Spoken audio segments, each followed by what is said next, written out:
Want to learn how to use Command Prompt on Windows 11? CMD is still a powerful built-in tool for managing files, checking your network, troubleshooting Windows, and running advanced commands.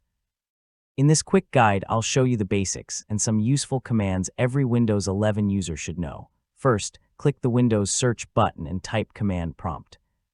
Select the app from the results to open it. For commands that need elevated permissions, right-click Command Prompt and choose Run as Administrator, then approve the security prompt. Once CMD is open, start with the dir command. It displays files and folders in your current location. Use cd followed by a folder name to move into a folder, for example, cd documents. To move back one level, use cd ... Yeah, these commands make navigating much faster. You can manage files directly from CMD too. Use mkdir to create a folder, copy to duplicate a file, move to transfer it, and ren to rename it. For example, mkdir projects creates a new projects folder in your current location.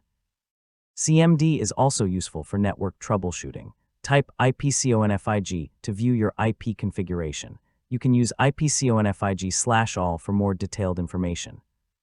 To test whether a device or website is reachable, the ping command can send network requests and show the response time. For system information, try sysdminfo.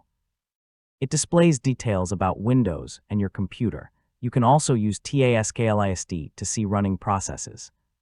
And if Windows system files need checking, commands such as sfc/scannow can scan protected system files for problems. You don't have to memorize every CMD command. Type help to display a list of common commands, or add /? after a command to view its available options.